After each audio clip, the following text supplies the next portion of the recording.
Hi, this is Paul Solt from iPhone Dev TV. I want to give you a little demo on how to create a UI table view with custom cells using auto layout to have variable size content. So we're going to do something sort of like a Twitter app, and it's going to have different size messages in it, and I'll actually pull in different fonts just to show you how you can sort of spice it up. So let's get started. I'm going to create a new Xcode project. Once we are here, we're going to select iOS, application, single view application, and then hit next.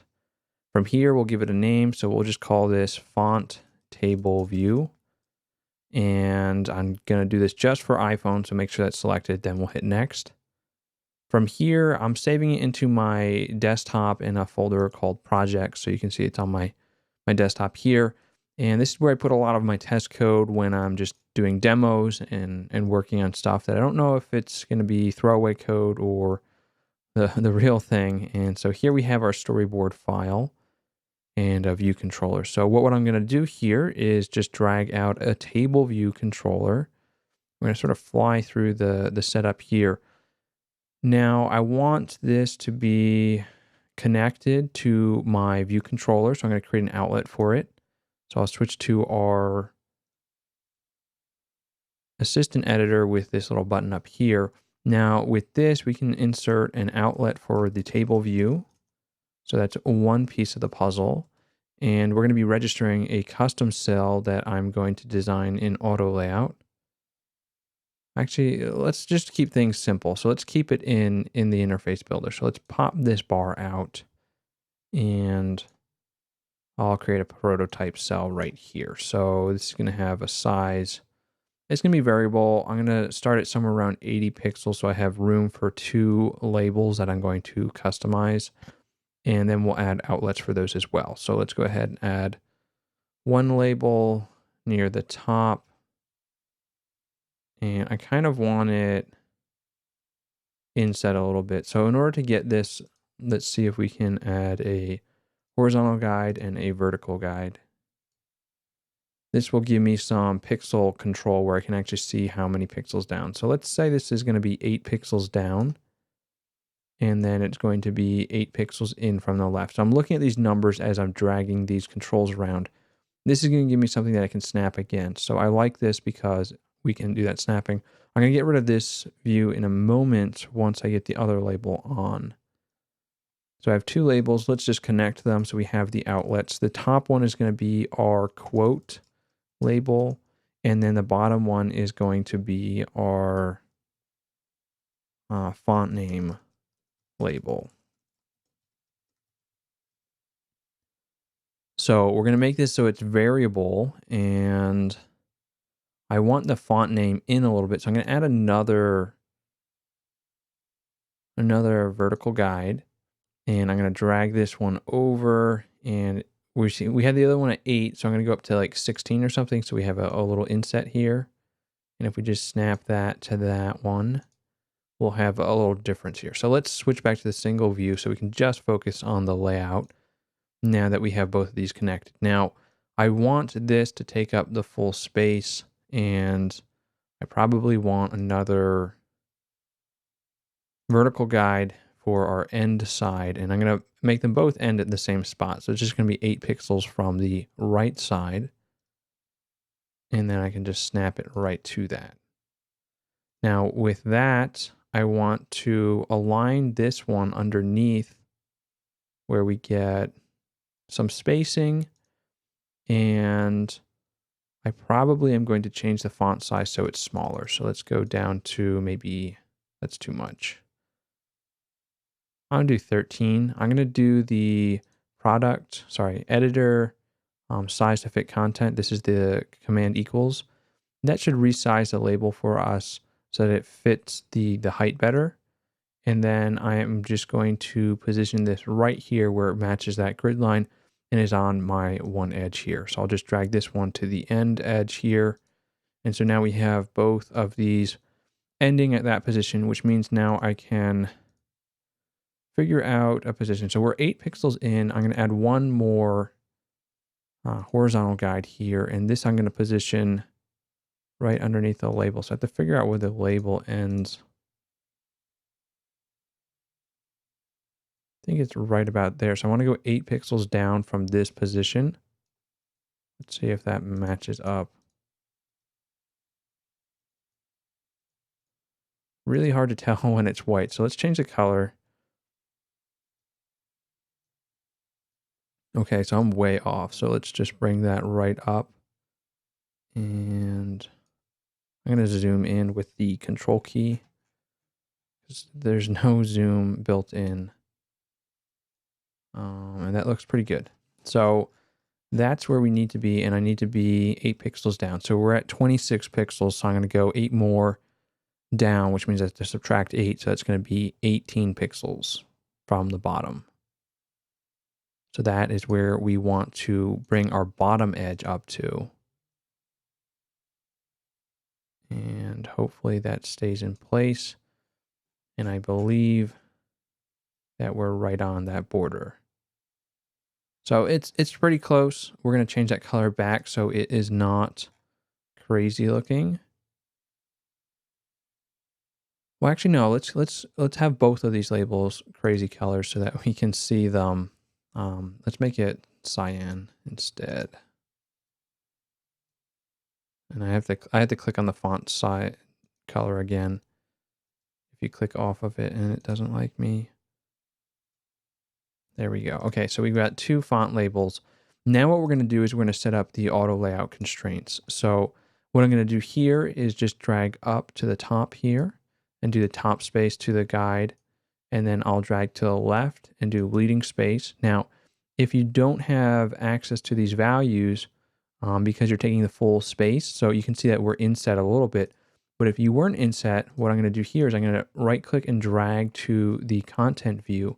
And here I can get access to the trailing space, which is going to be the ending space on the right side, and the bottom space. But I'm going to actually do an offset based on the label below. So we will not add that one. So now let's drag down.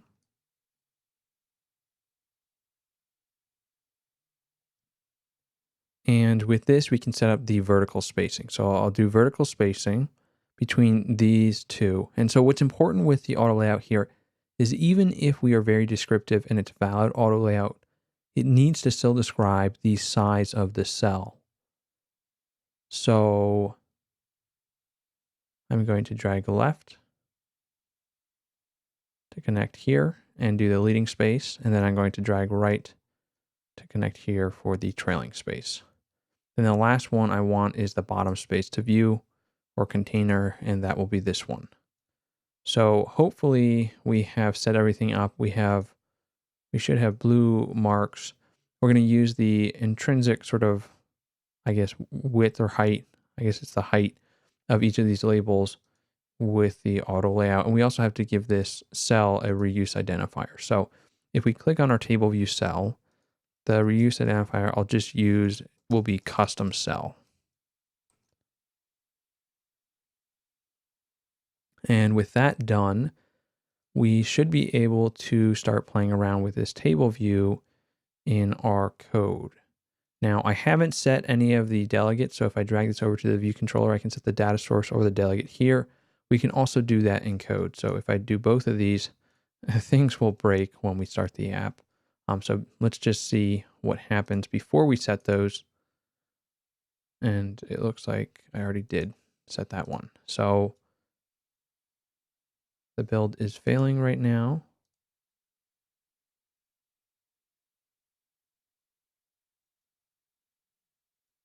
Oh, that's kind of weird. All right, so the issue here is I don't have a custom cell created yet. So let's go ahead and do a new file and Objective-C class. And then here we will do a UITableViewCell. And then we'll call this our custom TableViewCell. Now I'll hit next and add this to my project by hitting create. And with that, we need to go back to our main storyboard, click on our cell, and on the right tab here, We're going to go to the third tab in on this sub tab. And here we are going to do the name of the class that we just created. So custom table view cell. So hopefully that fixes our issue. Otherwise, we need to figure out what else is broken.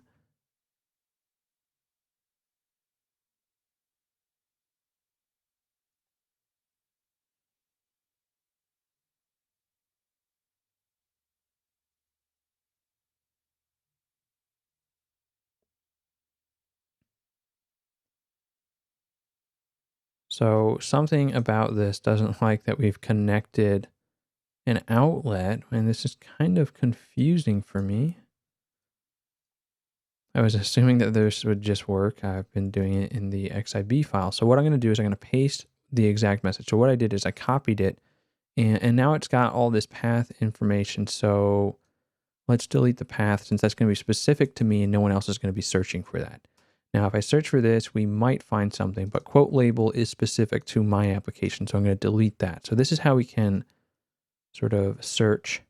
And now I'm seeing a strange error. And let's see what we got here.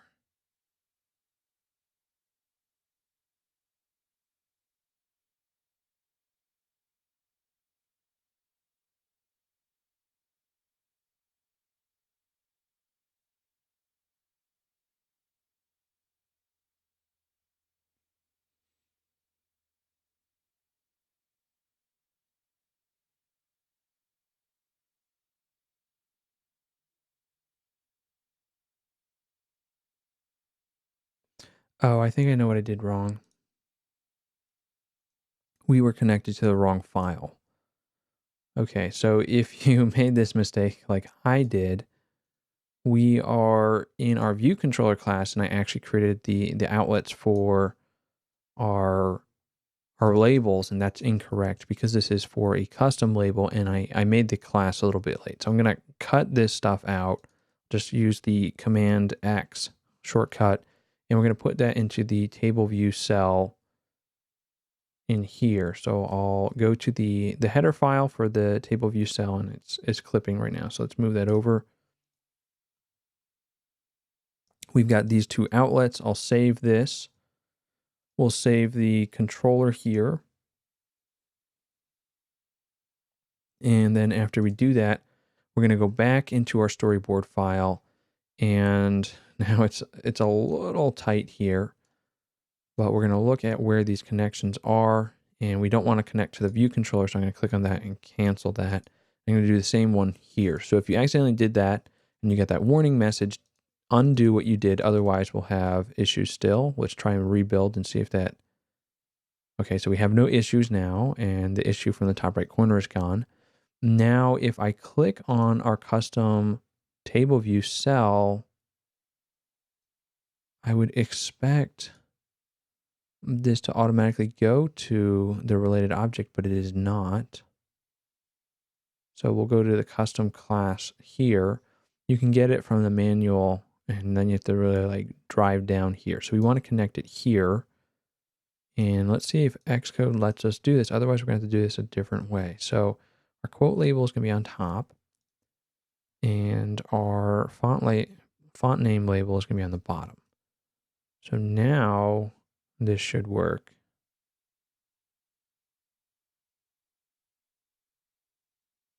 And it's kind of surprising for me that the automatic is not working. Normally, automatic will show me the correct information. So if I'm clicking on the table view, I would expect to see the view controller because that is who this is for.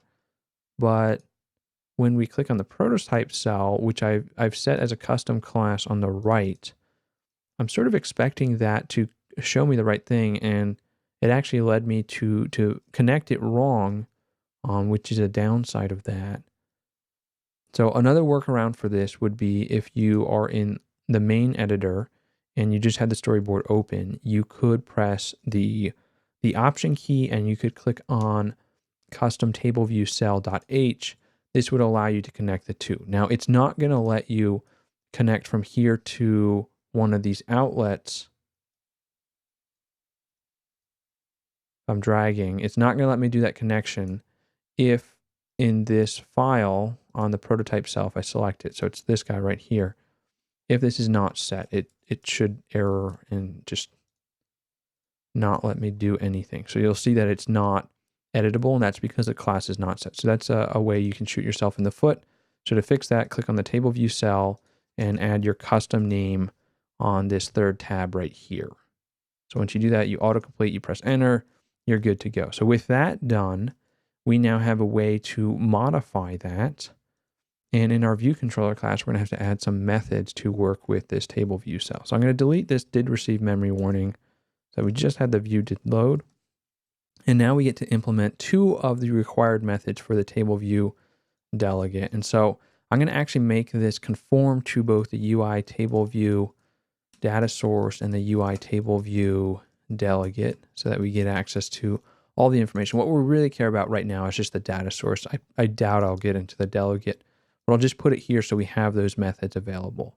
So if we look at the options by holding the option key and clicking on UITableView data source, I can pull up the reference just to show you the big picture. So we've got all these different methods that we can implement, and two are required. So cell for row at index is required and number of rows in section is required. And let's go ahead and make sure that we become the delegate of our table view. So I'm going to do this in code rather than the interface builder. And I'm just going to ask the TableView.delegate, and I'm going to set it to self, and then self.tableview.dataSource. So these are two delegate protocols that we are working with here. Data source describes the information that we want to display, and delegate allows us to select rows, edit rows, insert rows, remove rows, and stuff like that. So with that done, now we can use the shortcut in Xcode. If I save it, I do dash and then press escape, I can start typing stuff. So I'm going to type table view, and here I'm going to look for those two required methods. So we need a method that tells us the number of rows. So we're going to look for that one. And we also need a method that tells us the actual cell. So here I found the number of rows in a section. So this is the one I was looking for. And if I click on that, double click, it will insert, and then I can do my brackets and I can return a value. So here we're going to return some number 10. And if I try and run this right now, we're going to have an issue where it's going to crash. And you'll see that there's a warning here. This is a really important warning to solve. Otherwise, things won't work. So right now it crashed. We have a signal sig abort. And if you look at the error message, which I always recommend you do, it's in the console down here. We're going to scroll up and we're going to look for why it terminated. And here we see that the data source must return a cell. Well, what's happening is the data source, which is our class, is not returning any cells. So it's returning nil because it's not implemented. And that's causing the issue. So we're going to do table view, and then we're going to look for cell for index. So that's this row right here, cell for row at index path. We'll select this. That'll insert the correct code for us, and we can do our squiggly brackets. And now we can get a cell. So we're going to do UITableView, and actually we want a custom cell. So I'm going to do our custom cell, but I don't have the code file imported yet. So at the very top of viewcontroller.m, we will import our new custom TableView cell. This gives us access to that code file, and we can leverage it in this code file. So we're in viewcontroller, we're importing this new class, and now we can customize this cell. So we're going to create a cell, and we're going to dequeue it from our table view. So dequeue means we pull it off of the list of rows that are available, and you can have different rows for different types of content. So in this scenario, we're going to have one type of row, and so I need to use the same string identifier I used in the interface file. So if you remember, I did something like custom cell. This needs to match our storyboard file.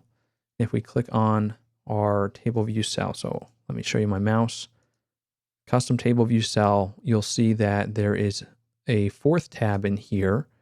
And here we have an identifier. This is the reuse identifier custom cell. So that has to match our name that we have that we're using here. And if that works, then cell won't be nil. And then we can return that value. So if we return cell And I can set a breakpoint right here so that we can check it if this does get called. And if we hover over, you see that we have a valid memory address. This is a TableViewCell with a quote label, a font label, and it is creating it. So let's turn off breakpoints by pressing this button and hit continue. And now we get some test data and it looks amazing. Okay, so now that we have that, we want to do variable size stuff. And let's go ahead and add some content. So I'm just going to create an array in this class at the top. So after we create our interface, so this is just a special way where we can have some private attributes for a view controller. I'm going to create an NSMutable array, and we'll call this data array. And then in our view controller class, I will set that up. So data array is going to equal a array with some objects. And so here we just need some text strings, and I'm going to use the internet to give us maybe 3 quotes that we can insert here. Now, you'll see that I have a warning right here. Data array is a mutable array. So what we've created here is an array, and we can actually nest a method call and call for a mutable copy. And this will give us a mutable copy of the array, which is an NSMutable array. So that will give us something to work with. Right now, though, we need to get some data in here. So let's just put ABC 1, 2, 3 EFG. So that's going to be some test data. And then on our cell, I can set the quote label .text equal to one of our data array objects. So if we do the data array, in here we can pass what we get right here, which is our index path .row. And with that, we are now getting a string to use. So let's just run this real quick. And we have a crash. Oh, and the issue we have here is that there's less elements than our test data. So since I added this right here, we have a crash where we tried to go to index 3, which is beyond the bounds. So now that we have a data array, rather than just the throwaway thing that I started with, I'm going to need to ask the data array for its count. And with that, we will have the correct number of rows to display. So this should have 3 rows, and we see that there's 3 rows here. Now, it looks like I accidentally colored our TableViewCell when I was in here, and I don't know if it was the content view that I accidentally colored,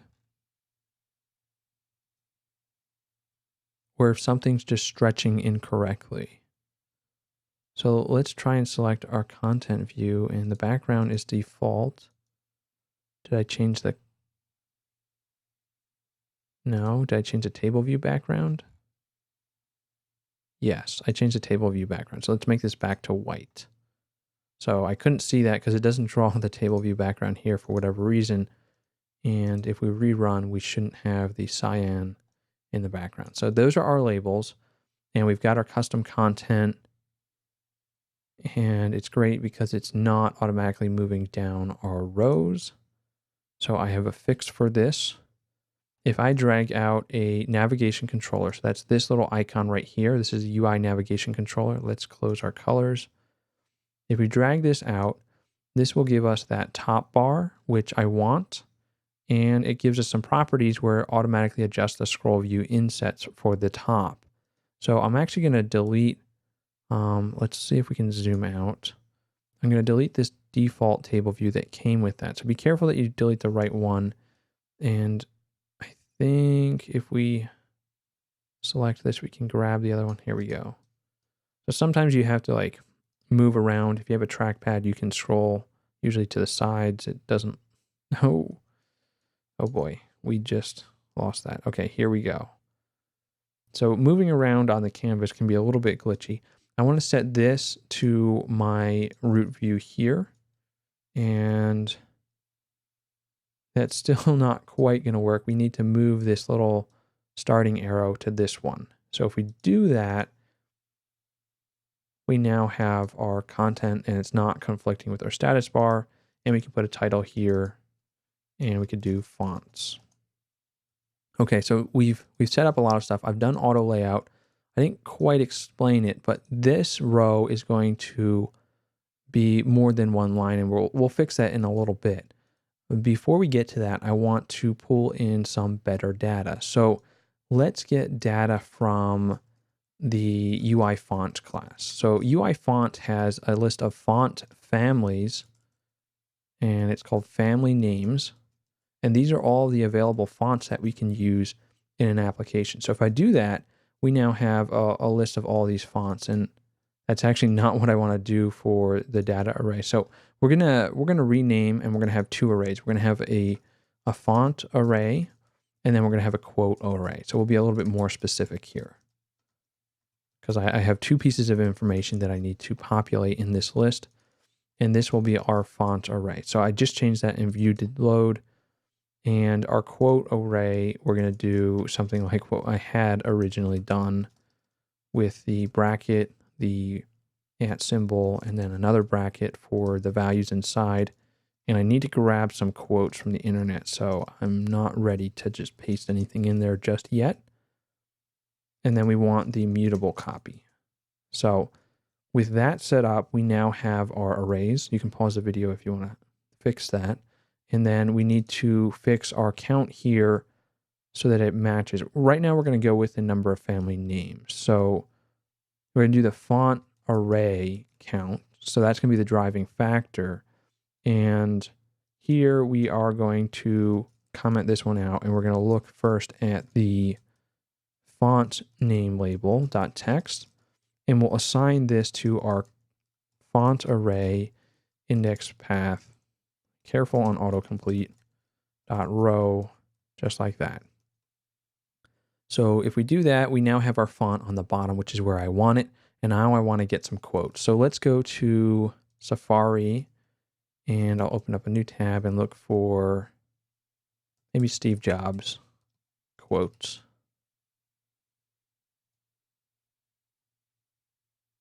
Okay, so let's grab this one right here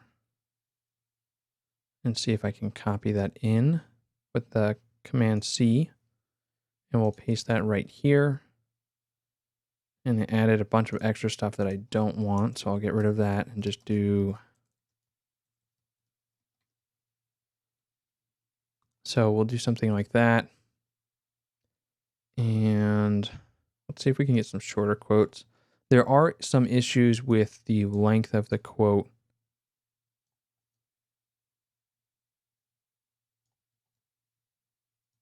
So let's paste this one in.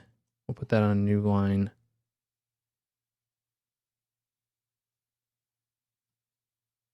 And then we need one more quote.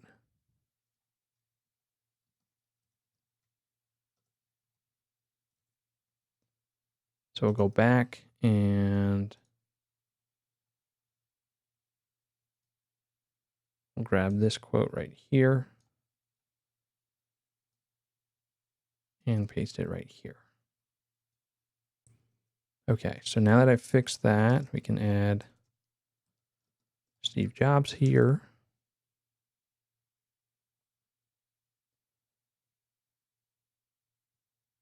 And I think this quote's a little too long, so I'm going to trim it just for now.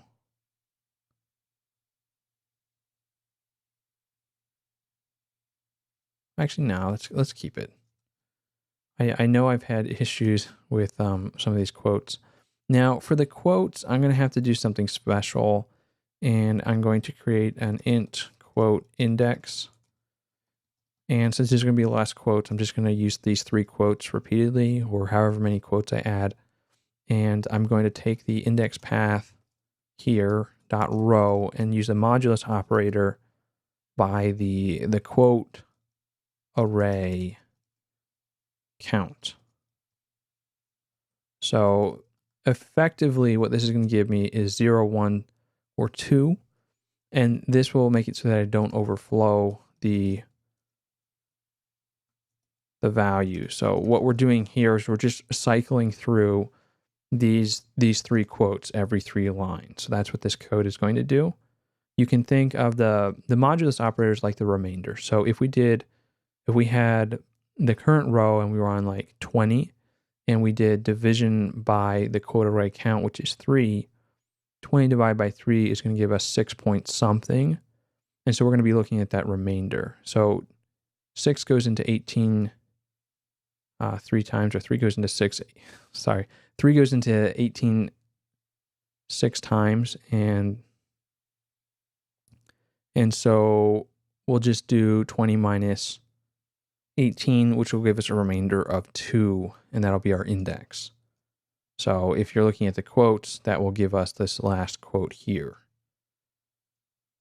So that's what I'm going to use for the quote array, and then I'm going to index it with the quote index. So with that, we should have some more content, and the content's really going to be the driving factor here, because this is going to give us these cells that have different heights and widths.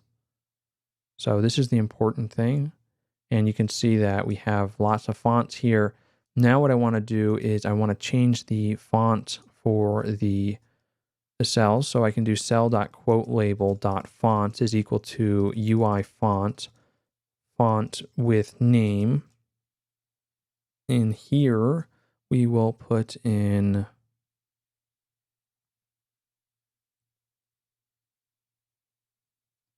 our font name, which we got from the font array at the certain index. So let's create a variable just to hold that real quick. So NSString font name is equal to, and then here we can just do the font array index, and I keep auto completing that by accident, indexPath.row.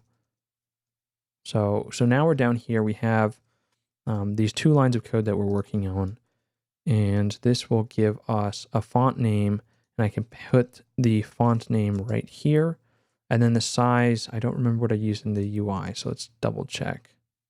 I want to try and keep it consistent. So this is 17. Now I don't know if all these different fonts are going to be the same size. I have a feeling that they're not all going to look the same visually if I give them the same size number. So we will see what happens. We stop and we rerun. And now we have all of these cool fonts.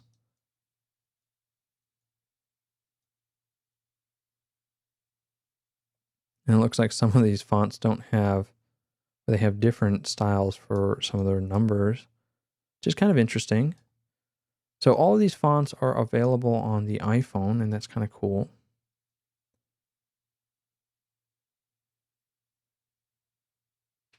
Now what I want to do is work on getting the rows to expand. And so we've set up the auto layout that describes how we can have these rows. One of the things we need to do here is specify that we want multiple lines. So I lost the cursor here, but I put a 0 here. I'm going to tab off of it, and we will rerun. And now we have some multiple lines, but it's going to be clipping.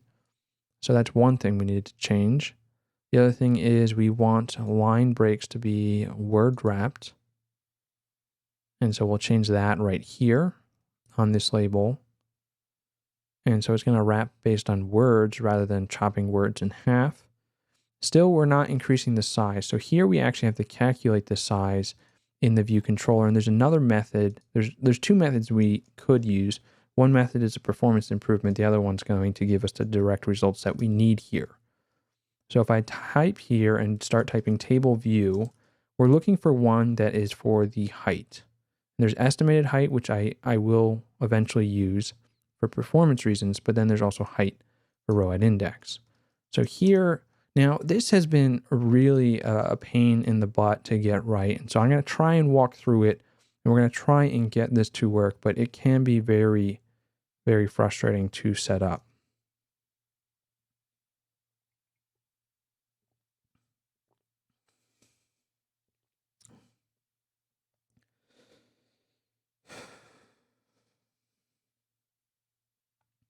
What we need to do here is we need to calculate a height. And so we need to calculate a height based on a cell.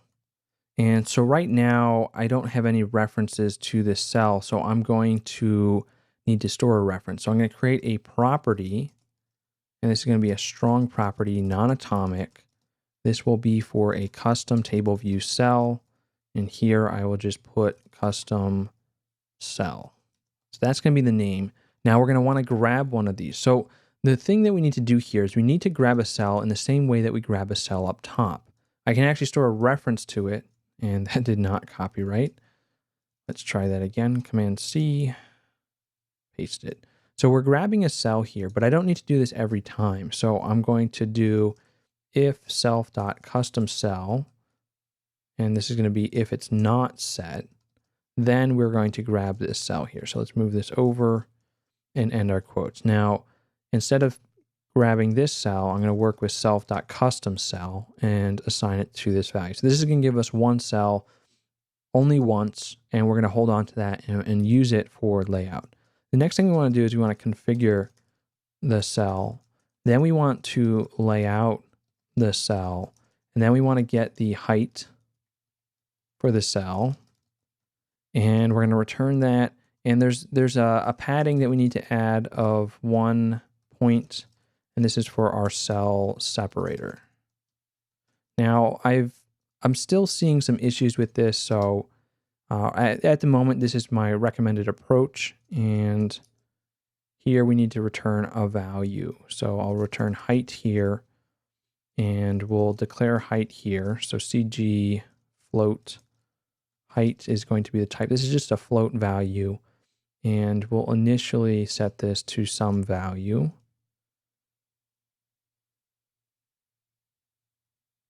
Let's set it to 40 to start.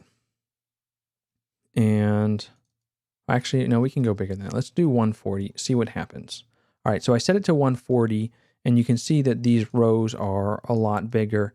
Now, when we only have, oh, that's interesting. When we only have, so we have a certain size and it's stretching this bottom one, and that's actually something I don't want to stretch. And then we can see the top one, it's too long, so it's clipping.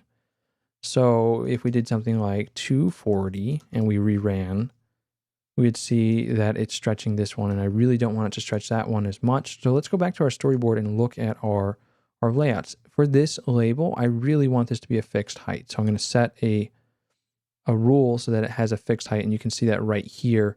So it's going to be a constant of 16 points. We rerun. And now it's going to stretch our main label, which is more acceptable for me. Now, the next thing that we need to do is we need to calculate the proper size for each of these. And I've had issues with the sizing for long quotes, so we'll see if I can get it working in this video. And then we've got these shorter quotes, which should take up less space. So let's go back to our code here, and instead of returning this constant, we need to return another value that we calculate.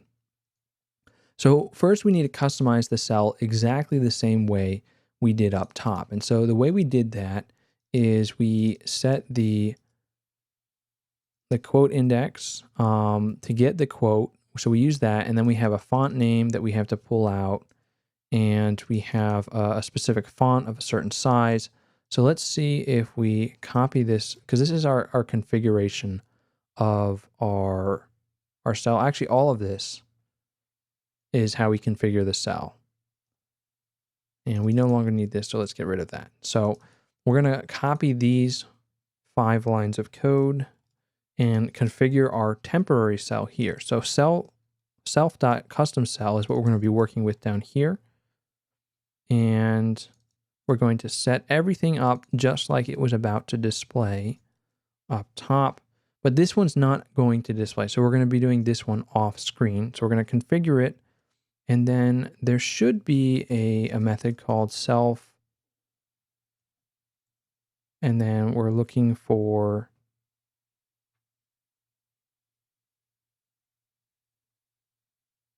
self.customCell layout if needed is, I believe, the only method we need here. So this will force the layout to happen, which means it should resize our cell.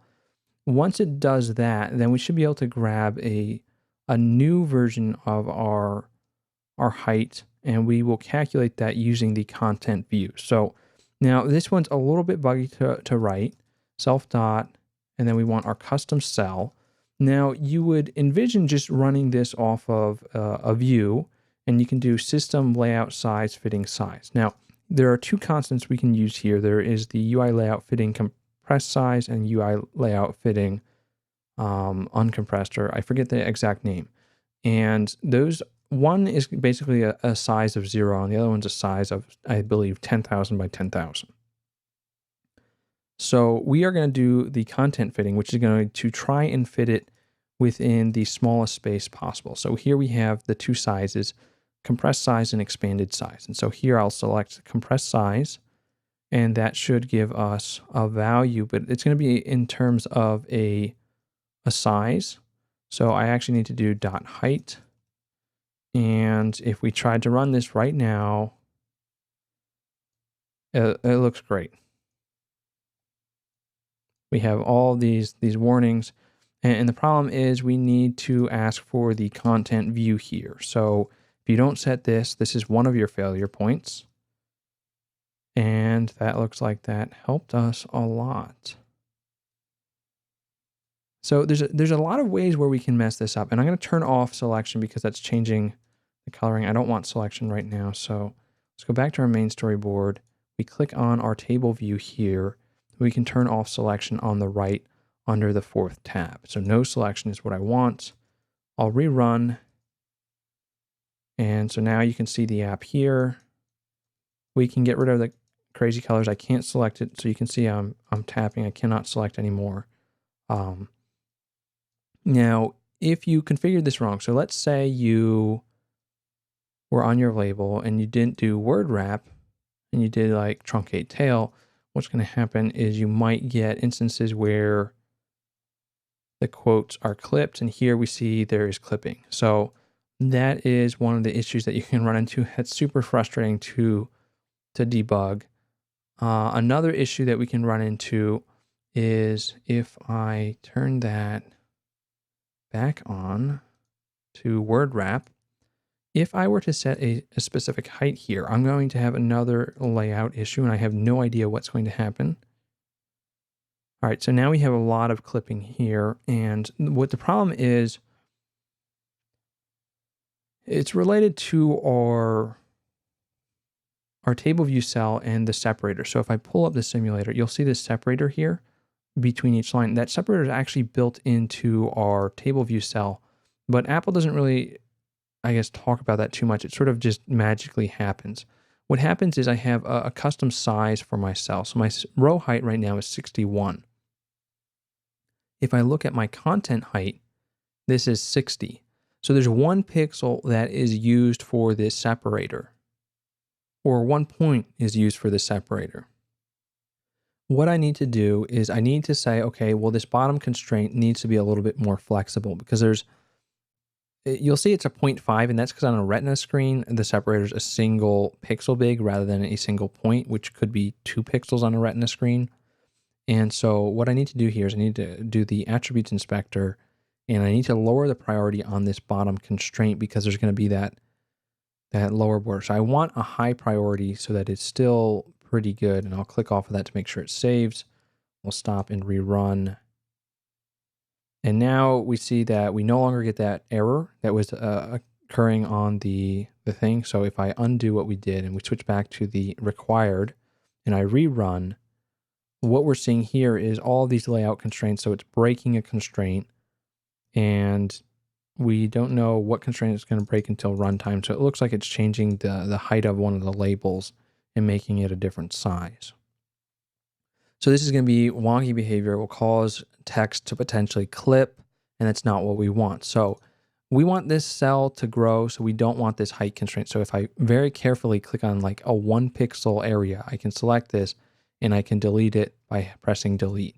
So that is going to make it so that I have an intrinsic size here, and that for some reason works with auto layout, and it doesn't give up a fuss when you run it. So if you do need to fix sizes in your cells, just make sure that at least one of your vertical constraints is going to be, and generally I would do the bottom one because that's where the separator is. I would make this one a lower priority at 750. Now, I don't need to do that in this case because it should work for me.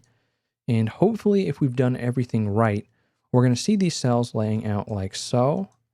And I had issues with this before, so I'm going to scroll down to see if, wow, we've got this big quote here in crazy font. I want to see if I was able to fix the one issue I had. No. So there's something weird about this zapfino font, and I haven't narrowed it down yet, but this one takes up a lot more space than is actually calculated. And it looks like some of these are also clipping too. So let's see if this one fix that everyone talks about of adding in the height of the cell separator will help. So here I'll add 1 to the ending, and I really doubt that this will help with the layout of everything. We should see Steve Jobs on the end of every line. If we don't, we know that there is some kind of issue that we're going to have to debug with auto layout or something that we've set up. So I'm scrolling down right now. So far, everything looks really good. And I'm seeing Steve Jobs on every line, but I think that one font is going to mess up layout for everything else. And I don't know if that's a bug with the fonts or if something isn't stored properly. All of these cells are looking great. Oh, and this one is now perfect. Well, it looks like if I did that one change, so that 1 pixel point may have fixed our issue. Now I have a little issue down at the bottom because of the way I've created the table view. Something is not being calculated right. So when we start this, it loads pretty quickly. If I were to increase the number of family names, so let's do a for loop here. I want to show you a performance issue that you'll have, and we'll do I is less than, let's do 100, I plus plus. So in here, what I'm going to do is add the font array multiple times. So font array is a mutable array, so I can add more objects. And what I can do is I can just add this, which is going to give me an array. I want to do add objects from array, not add object. So with this line of code, we're going to add a lot more fonts. And let me add a semicolon to the end here. So this is just giving us some generic test data. And you'll notice that we're waiting right here. So it's waiting to load. It is doing a ton of layout calculations. It's actually doing it 100 times the number of fonts that we had, which is a lot. And you can see the scroll bar is barely moving down as I scroll. So there's a lot of things laid out here. If we get down here, hopefully, I'm not seeing any issues as it's quickly scrolling by. Oh, let's check this one out. Steve Jobs looks right. That's like the first time I've ever seen that work. So it looks like I configured this one pretty good. So we can see there's a ton of cells here and everything looks to be working appropriately. So let's make this load faster. Now there's a trick here. There's this new method that is called TableView and then estimated is what we're looking for. Estimated height for row at index. We go with this one, we can then give it an estimation. So here I can just make up a value, or if I know how big the content is or the average size, I can return that. So I don't know what our average size is going to be. So I'm going to estimate, I think 130 or 140 is a pretty good size to do. And what this is going to use this for is that initial calculation. The whole point is we're trying to figure out, well, how far is this scroll bar? And that's this little slider thing. And that's why it takes so long, because it has to lay out the entire list, which is a massive amount. If we ask it how big it is, so we can print it out.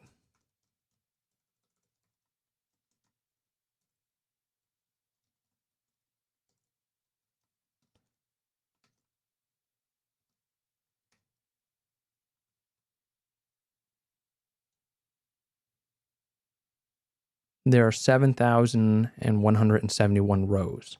So that's a lot. We added it 100 times, and so we got a ton of rows. And that's why it took so long. But you'll notice that after I added that code for the estimation, it started right away. And so this is what you need to do when you have a lot of content. You have to estimate how big it is. And then as you're scrolling, Xcode is going to be doing the proper calculations to figure out, okay, how much movement does this scroll bar need to go? And so if I take this away, you'll see we're waiting. Now, at this point, your user has closed the app. They're like, forget this takes too long. So we want responsive apps, and this method right here helps us get them. And there you go. So this is custom cells. Now that we have seen that the layout is working properly, let's turn off the coloring so that it actually looks normal. And so we'll go back to our default and we rerun. And all of a sudden we have this awesome app that has variable size content. It's got multiple fonts showing off the power of iPhone. And we are looking at 7,000 lines of content. And we're able to scroll through that. And it's pretty cool. So that is working with a custom label that can grow in size. Remember, some of the takeaway points here. Let's just review them real quick, because these are places where I've multiple times I've failed to get right and things don't work. So if I mess up my auto layout here, so let me select everything here. You can sort of see the auto layout here. Everything is sort of laid out. It's a little hard to see because I've cramped this layout, but all that's important. If I take away one of these vertical things, so I have 3 vertical things. There's one here at the bottom, there's one here and here. So those are our 3. If I take this one away, our entire app will break.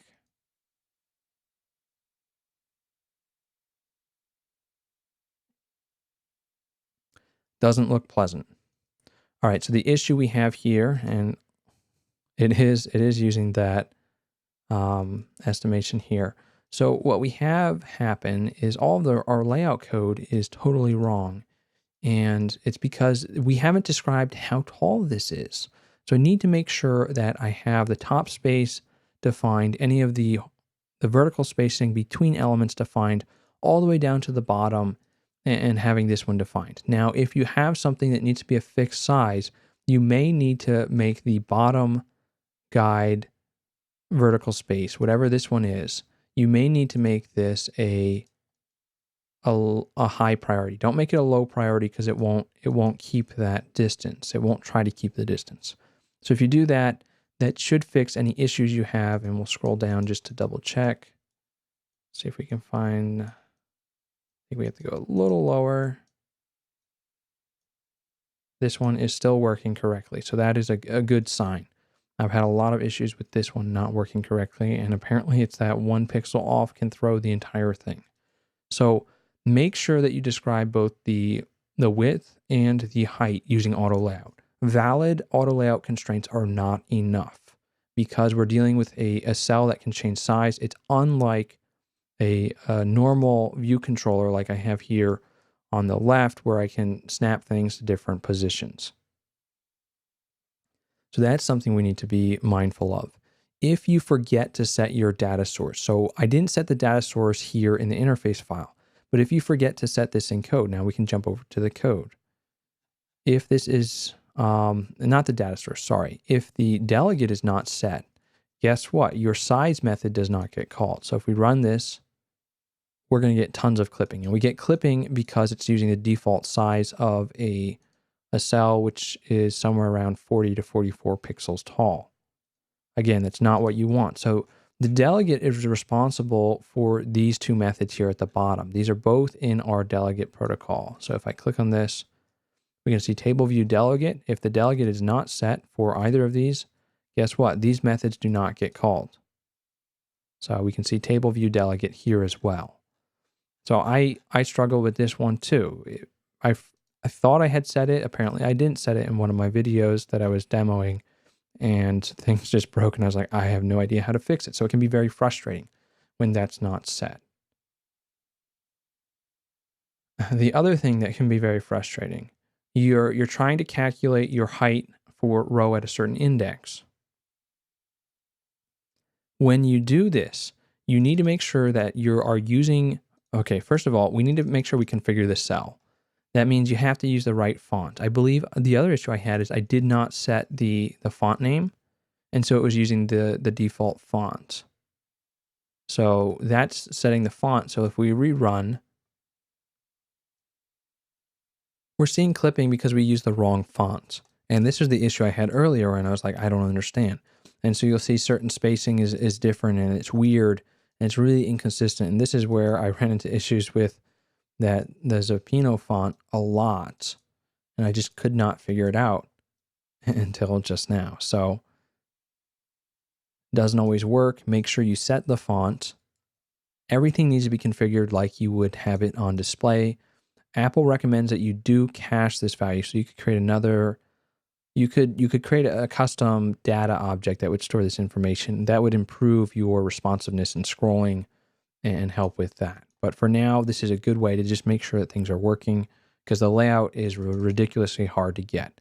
The next thing we need to do is we need to tell it to lay out immediately. And so that's what this method does. This will lay out that cell based on this new font and the text in the font that we will be displaying, so that it can have the exact information to size it properly.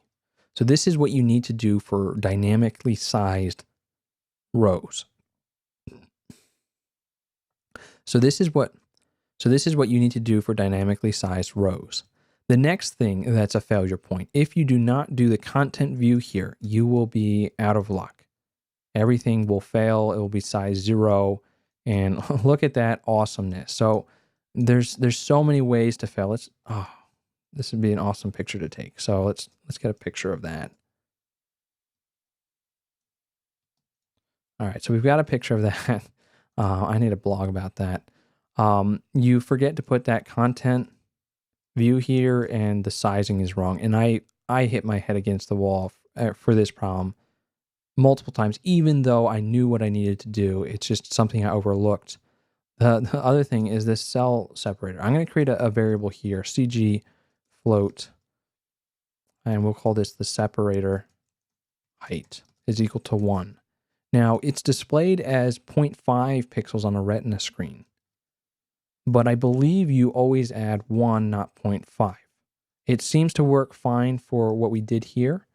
We could test out 0.5 and see if that behaved any differently. I'm really not sure. I don't think it would make sense to add 0.5,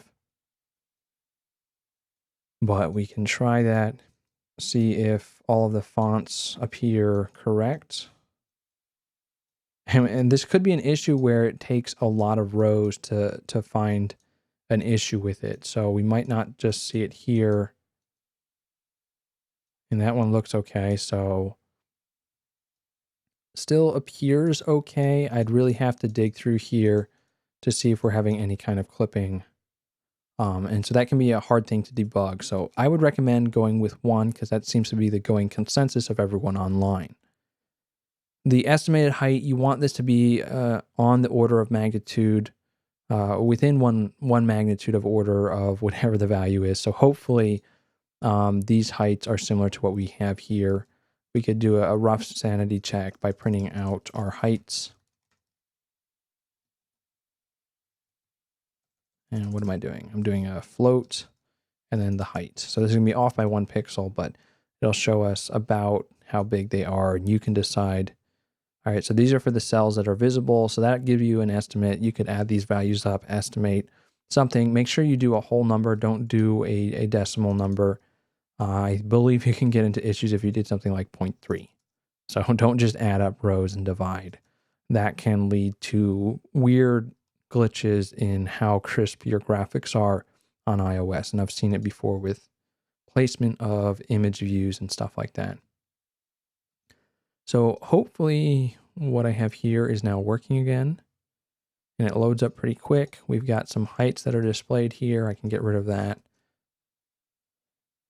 And I had a breakpoint. We could just pull that away. So we've got some test data. We could always pull in more quotes just to get different things, and it would display more quotes. So that is working with our custom cells to create a Twitter-like app that can grow and shrink. What I want you to try to do is work with this layout here, add some images so that you can have like an icon, or maybe you want to have some different multimedia content and play with it. The other thing that I've noticed, and I don't have a solution for, but you might run into, I can hopefully set, what is it? I want to set the edit button.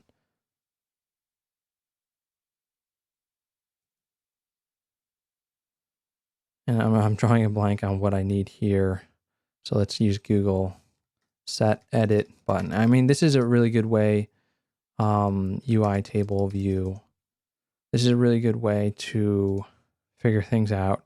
All right, so there's a edit button and it's a navigation item. Sorry, it doesn't start with a C, it starts with an N.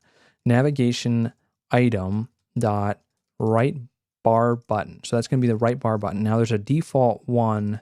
I don't think I have it. Oh, I do have it, awesome.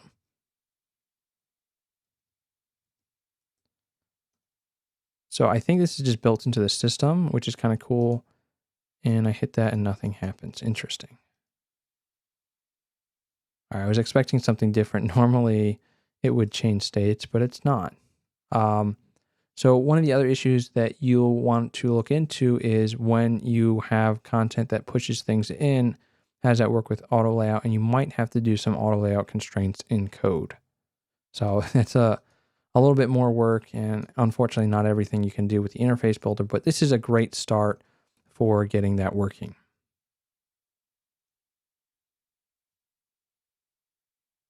Thanks for watching, and if you have any other questions, leave a comment, or you can send an email to me at paulsulta@iphonedev.tv, or check out my website, iphonedev.tv.